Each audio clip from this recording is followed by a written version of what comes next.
नमस्कार.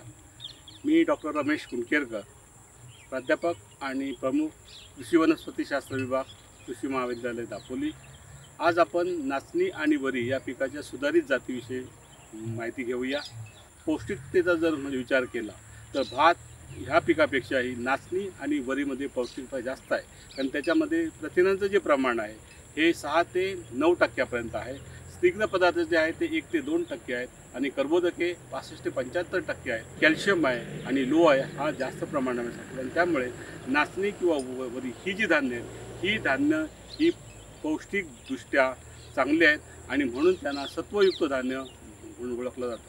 आज जर आपण बघितलं कोकणामध्ये की भाताची जी उत्पादकता आहे ही देशाच्या उत्पादकतेपेक्षा जास्त आहे, आणि त्याचप्रमाणे नाचणी आणि वरी ह्या पिकाची जर उत्पादकता आपल्याला जास्तीत जास्त वाढवायला पाहिजे असेल तर डॉक्टर बाळासाहेब सावंत कोकण कृषी विद्यापीठाने विकसित केलेल्या आणि प्रसारित केलेल्या नाचणी आणि वरी ह्या जातींची आपण लागवड केली पाहिजे. ह्या ज्या जाती आहेत ह्या जाती निर्माण करताना आपण त्या जास्तीत जास्त उत्पादन देणाऱ्या, खताला चांगला प्रतिसाद देणाऱ्या, किडीवर रोगास प्रतिकारक, त्यानंतर मूल्यवर्धित पदार्थ करण्यासाठी चांगल्या आणि त्याची पौष्टिक गुणधर्मता खूप चांगली असलेल्या आणि यांत्रिकीकरणासाठी चांगल्या असलेल्या जाती ह्या आपण विकसित करून प्रसारित केलेल्या आहेत. आणि ह्या जातीमध्ये जर आपण बघितलं तर नाचणीची जी आपली दापोली एक जात आहे ही जात निमगवी म्हणजे 125 ते 130 दिवसामध्ये तयार होते, आणि कोकणासाठी त्याची लागवडीची शिफारस आहे. लाल दाणा आहे त्याचा, आणि त्याच्यामध्ये पौष्टिक गुणधर्म खूप चांगले आहेत. त्याच्यामध्ये प्रथिनं जी आहेत ही 8 ते 9% प्रथिनं आहेत.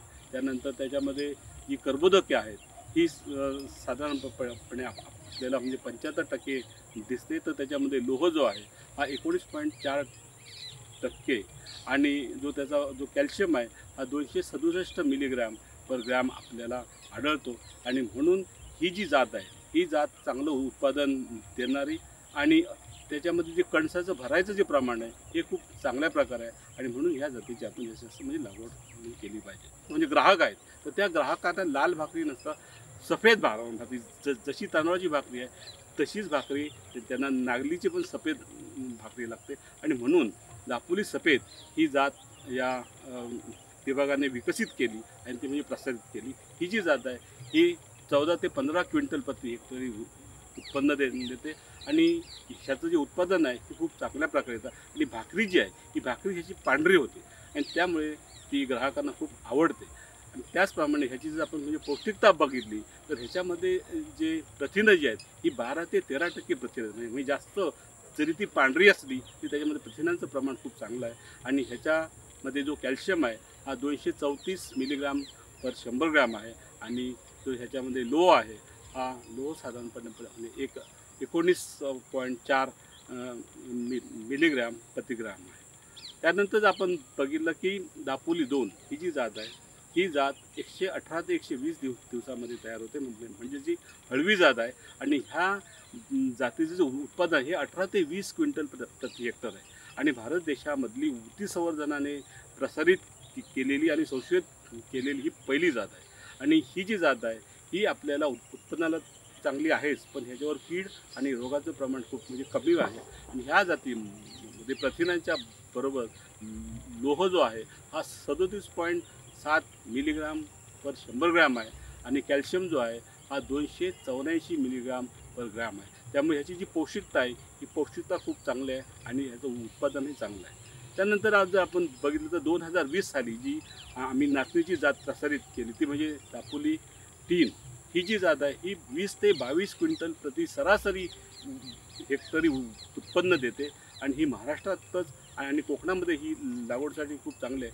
आणि केंद्रीय वाण प्रसारण समितीने ह्या जातीची शिफारस केलेली आहे ह्या भागासाठी लागवडीसाठी, आणि त्यामुळे ही जी जात आहे ही बियाण्याच्या आपण जास्तीत जास्त तयार करून शेतकऱ्यांना त्याचा पुरवठा करतो आहे. आणि कोकणामध्ये पण बऱ्याचशा शेतकऱ्यांच्या शेतावर प्रात्यक्षिकं आपण ह्याची घेतलेली आहे. आणि ही निमगरी जात अधिक उत्पादन देणारी जात, जास्त फुटवे असलेली जात, त्यानंतर कणसामध्ये दाणे भरण्याचं जे प्रमाण आहे हे खूप चांगलं आहे. आणि त्याच्यामध्ये ही जी जात आहे ह्याची जी भाकरी आहे ही खूप चांगल्या प्रकारे भाकरी होते, आणि ह्याच्यामध्ये मूल्यवर्धन जो आपण जो करतो बिस्किट म्हणा, पापड म्हणा, त्यासाठी ही जात खूप चांगली आहे. आणि पौष्टिकतेचा जर आपण याचा विचार केला तर साधारणपणे 9.16% ह्याच्यामध्ये प्रथिन आहेत, आणि 255 मिलीग्रॅम कॅल्शियम पर 100 ग्रॅम आहे आणि ह्याच्यामध्ये लोहाचं जे प्रमाण आहे हे 22.4 मिलीग्राम. त्याप्रमाणे आपण जर बघितलं कोकणामध्ये वरी हे जे पीक आहे हे आपल्याला सलग त्याची लागवड दिसत नाही, पण बांधावर मात्र हे पीक बरेचसे शेतकरी घेतात आणि वरीमध्ये पण पौष्टिकता खूप चांगली आहे. आणि म्हणून डॉक्टर बाबासाहेब पांग कोकण कृषी विद्यापीठाने वरीवर संशोधन करून कोकण सात्विक ही वरीची जात 2024 साली म्हणजे प्रसारित केलेली आहे. आणि ही वरी जरी आपल्याला बारीक दिसली तर त्याचं उत्पादन जे आहे हे 19 ते 20 क्विंटल प्रति हेक्टर आहे. आणि ह्याची पौष्टिकता त्याच्यामध्ये त्याचं म्हणजे प्रथिन आहेत, त्याच्यामध्ये कर्बोदक आहेत, त्यानंतर लोह आहे, त्यानंतर फॉस्फरस हे खूप चांगल्या प्रकारे. आणि म्हणून कोकणामध्ये पण जास्तीत जास्त वरीची लागवड करून किंवा आज आपण उपवासाला जे बघतो ते वरीचं धान्य खूप वापरलं जातं.